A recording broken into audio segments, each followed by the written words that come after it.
Mangwana ni malelepo vukenjan Klekwas Vanave Africa. Welcome to Africa Good Morning, the news and current affairs show bringing you everything you need to know happening on the African continent and beyond. Later on the show, we'll be joined by Rorisang Mogojwe as she says Dumelang from Gaborone, Botswana, delivering the Botswana report, including latest news with regards to Festus Mogae, the former president who is apparently right now doing quite well. And of course, the much anticipated World Athletics Relays, amongst other updates. But prior to that, these are the stories from the beautiful African continent, or related to the continent, that we'll be talking about. President Lula of Brazil challenges Donald Trump over Ramaphosa's G20 exclusion stance. Joint forces free 200 captives from ADF rebel hold in eastern DRC. Tigray party move to reclaim power threatens Ethiopia peace deal. President William Ruto defends Kenya fuel prices as cost of development and status. And Africa's economic shift has been driven by urbanization and fintech growth, as well as pioneering Miss World representative Cynthia Shange, sadly passing away at 76.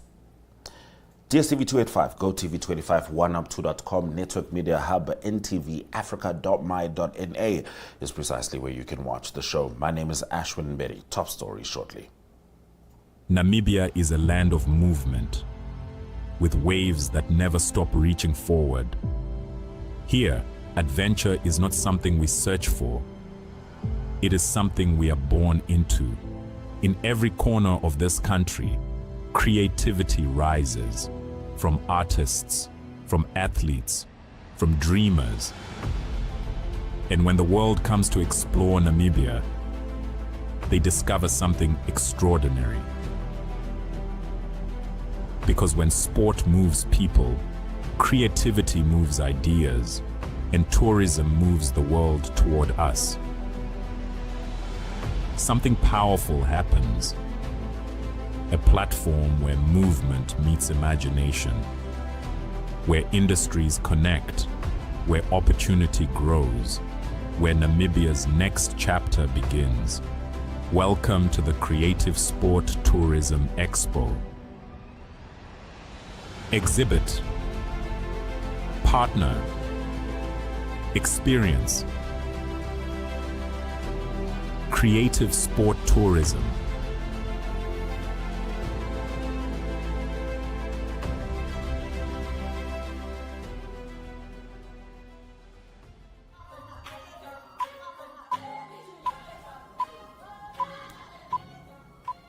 Getting into our top stories, Brazilian President Lula Inácio Lula da Silva said that U.S. President Donald Trump had no right to bar South African President Cyril Ramaphosa from attending the G20 summit. Speaking in Hanover, Germany, alongside German Chancellor Friedrich Merz, Lula said he had directly encouraged Ramaphosa to attend despite the stance from Washington. He stated that Ramaphosa must be present and should not stay away simply because Trump indicated otherwise. The remarks come as relations remain strained between South Africa and Trump's administration, which previously expelled former Ambassador Ibrahim Rasool after his criticism of Donald Trump. Tensions have deepened after Trump accused South Africa of allowing a white genocide, quote unquote, against the white Afrikaner minority, claiming they were being racially targeted and killed. In response, Trump cut all financial assistance to the country and introduced a program offering migration and asylum to white Afrikaners who feel persecuted. Further disagreement persists over South Africa's decision to pursue a case at the International Court of Justice accusing Israel of genocide against Palestinians, adding another layer of conflict between the two nations. However, to be contextually correct, the core issue is absolutely the ICJ case against Israel.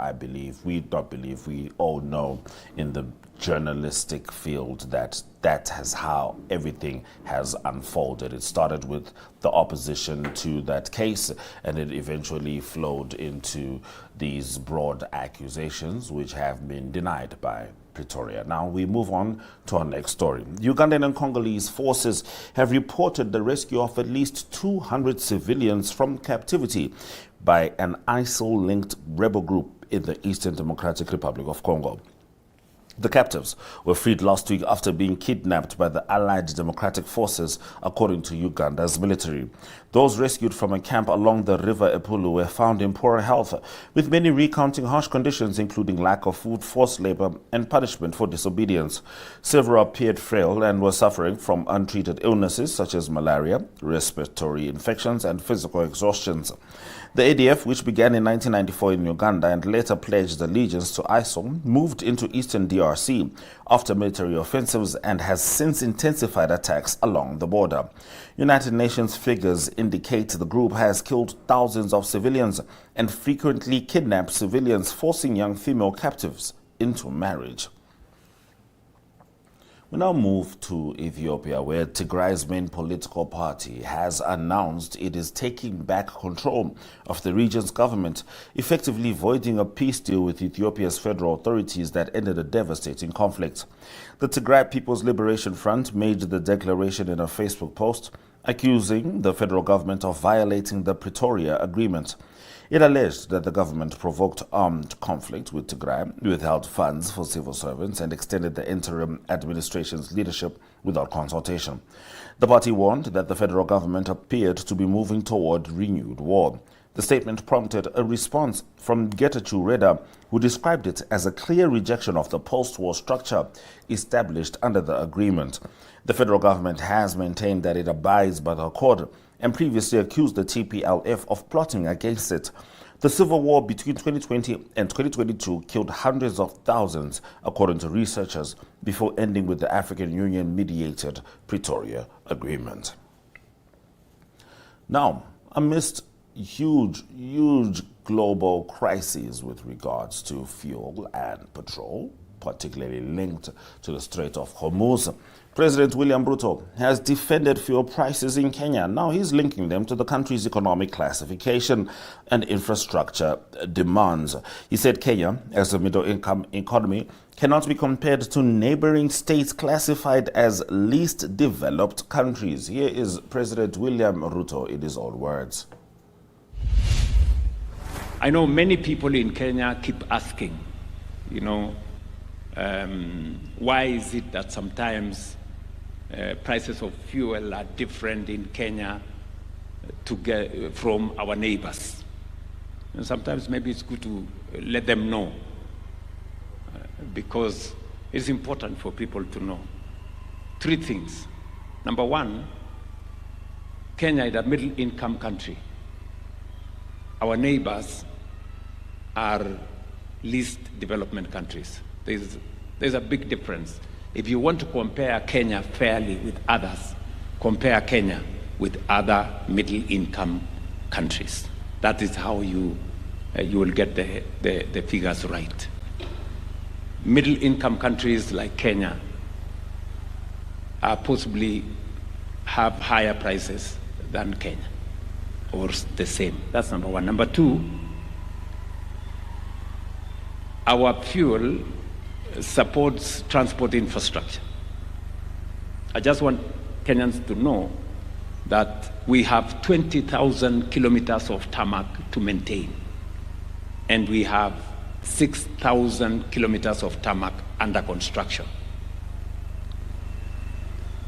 20,000 kilometers of tarmac to maintain here in Kenya is actually the same for the other 6 or 7 East African countries. If you add the number of kilometers in Uganda, Tanzania, DRC, Rwanda, Burundi, South Sudan, it is not 20,000 kilometers. Yeah? So the 20,000 kilometers we have in Kenya is more than all the tarmac in all the other 7 countries in EAC. That is what we are maintaining. Number two, the 6,000 kilometers we are constructing at the moment in Kenya is equivalent to all the tarmacs in our neighboring country, which has been built for 60 years. Sasa, tujue vile mambo inaendelea.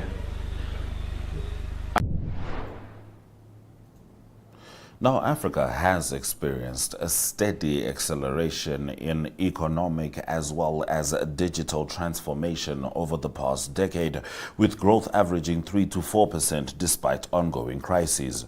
This progress, while notable, remains fragile and uneven across countries. The evolution has been driven by strong population growth, rapid urbanization, and a highly connected youth population. Digital usage has expanded significantly, particularly through mobile devices, which now play a central role in transactions and services across the continent.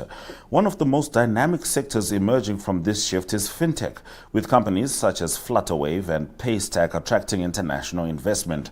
Kenya has also positioned itself as a hub for digital financial services in East Africa. Alongside financial technology, cultural industries like music are benefiting from digital distribution, gaining visibility on global platforms. However, challenges persist, particularly in financing infrastructure such as energy and transport systems. Debt burdens continue to constrain many economies, while economic integration efforts are advancing through initiatives like the African Continental Free Trade Area. And Cynthia Shange, regarded as the first black woman to represent South Africa at the Miss World competition during apartheid, died at the age of 76. Her daughter Nlonhle Tema announced her passing, describing her mother as a compassionate and graceful figure who brought warmth and dignity to those around her. Shange rose to prominence in the 1970s when black women were barred from competing in Miss South Africa due to apartheid policies. She instead won Miss Africa South and went on to compete in the 1972 Miss World pageant in London, finishing 5th alongside the white Miss South Africa contestant. While not the first non-white participant, her representation marked a significant moment under the racial classifications of the time. Beyond pageantry, she built a long career as an actress, appearing in productions such as Udeliwe and the historical drama Shaka Zulu. In 2024, she received a Lifetime Achiever Award for contributions to acting. Her passing was confirmed after an illness, with funeral details also announced. May her soul continue to rest in peace.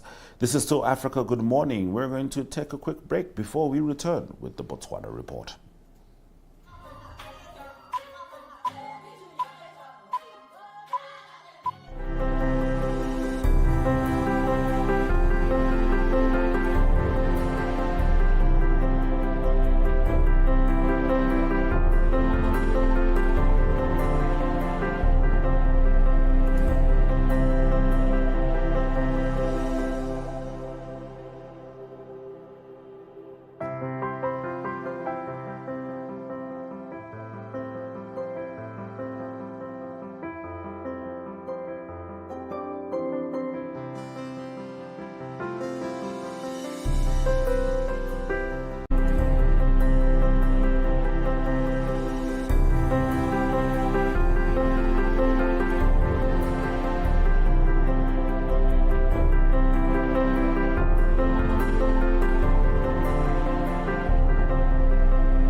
All right, in the interests of time, Rorisang and I are just going to get straight into it. Rory, your first story: the Director of Public Prosecutions is not mincing his words with regards to corruption in Botswana.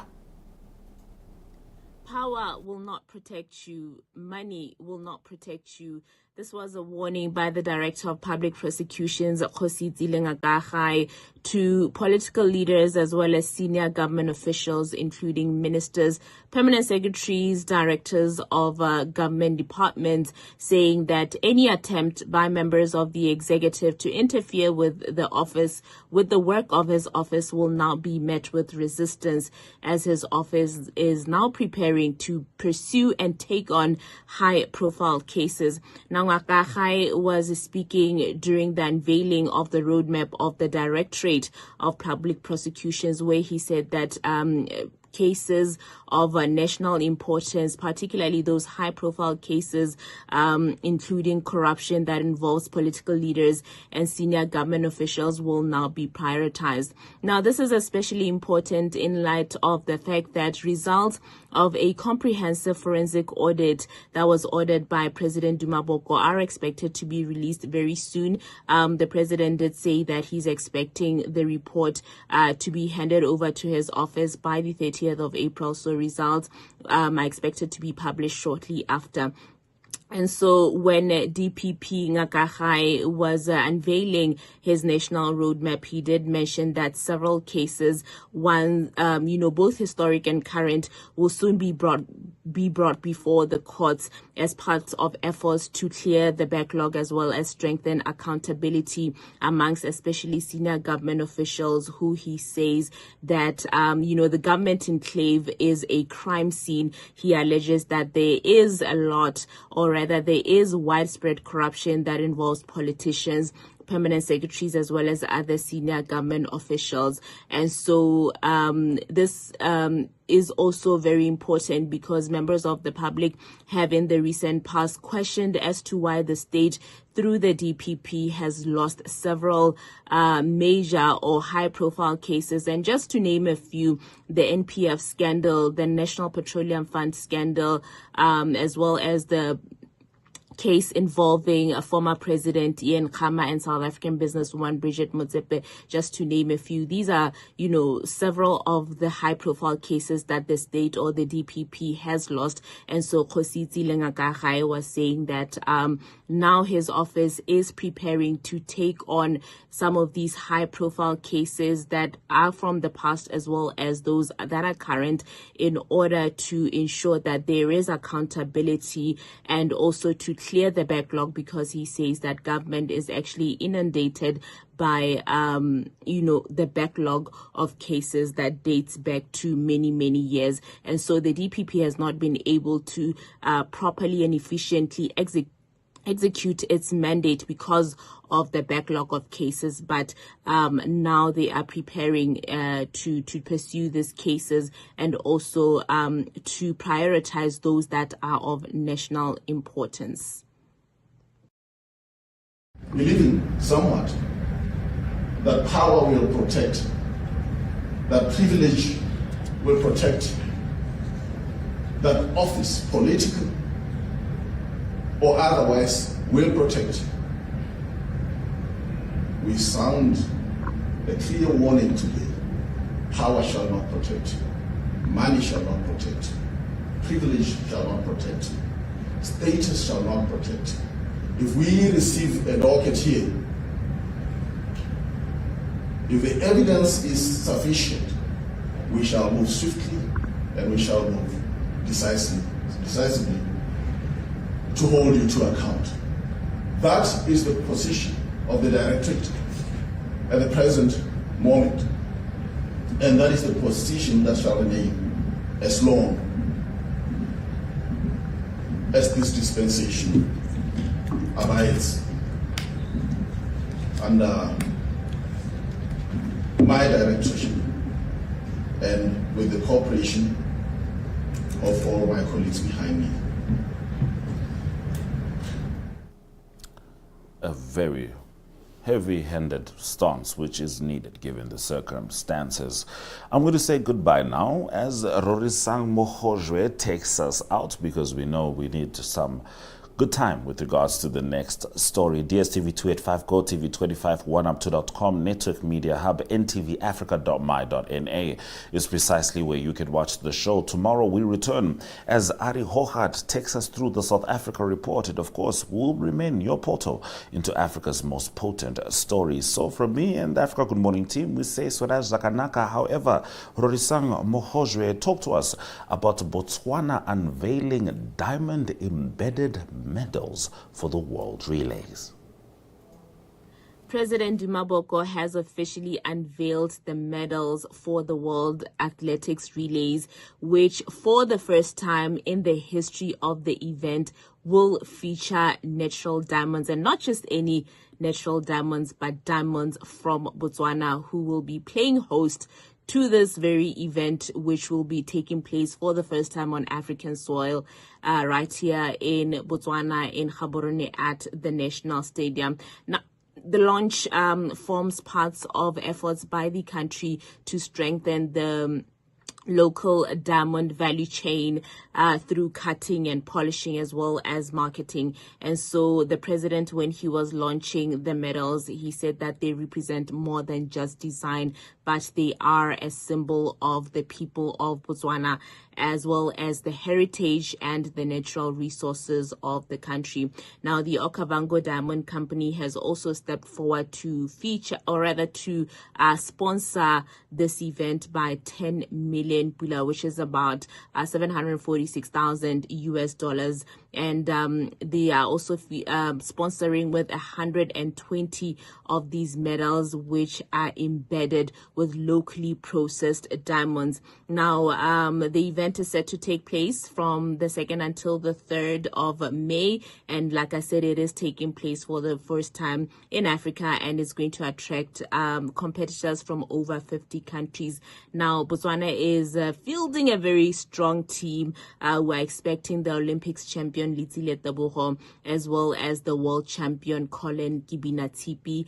The excitement is only just starting amongst members of the public. It's only just starting. The complaint, rather, has been that there hasn't been enough marketing of the World Athletics Relays, both here at home as well as internationally. So there has been questions as to how prepared we actually are to host this major global event. You know, we're looking at infrastructure, we're looking at resources, human resources that are available, the people who will be here to host and whatnot, as well as just the general marketing and the excitement around, or the build-up of the excitement around the event. That has been a key contention amongst members of the public. But of course, the local organizing committee, as well as the Ministry of Sport and Arts, has assured members of the public that everything is in order.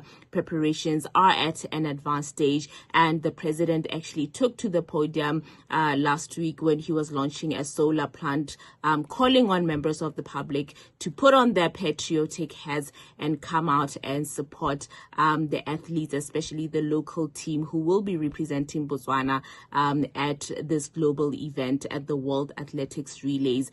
And so Botswana are actually now only just starting to get excited. The mood is starting to get all fired up as we prepare to host this major global event that is the Gaborone 2026 World Athletics Relay Competitions.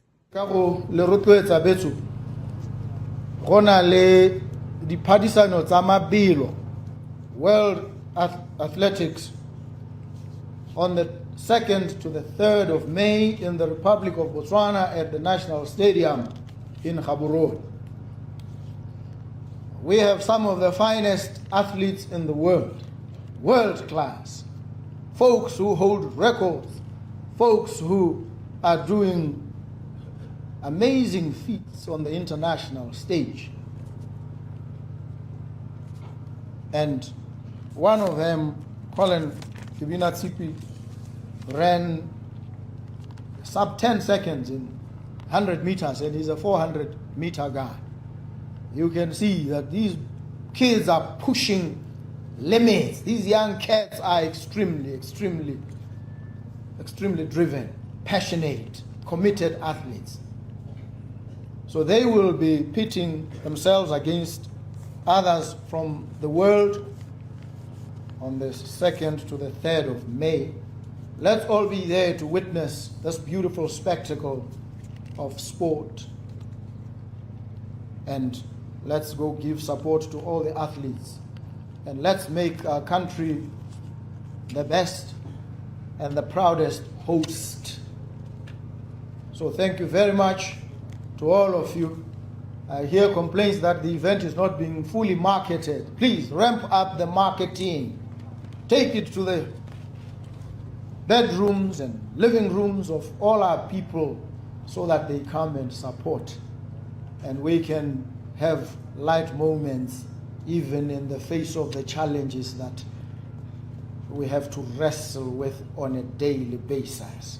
Our diamonds carry a story that is real, verifiable, measurable, a story of infrastructure built, health care strengthened, education expanded, and lives transformed. A story of a nation that has turned natural resources into shared prosperity. As Botswana readies itself to host the World Athletics Relays 2026 in Gaborone, we step onto the global stage not only as a host nation, but as a nation of purpose, ambition, and pride. This event, a key qualifier for the World Athletics Championships, will bring the world to our capital, Diamond City, offering us a powerful platform to showcase the spirit, unity, and warmth that define us as Botswana. We acknowledge the Okavango Diamond Company for its 10 million Pula sponsorship commitment, a demonstration that diamonds must do more than shine. They must serve purpose.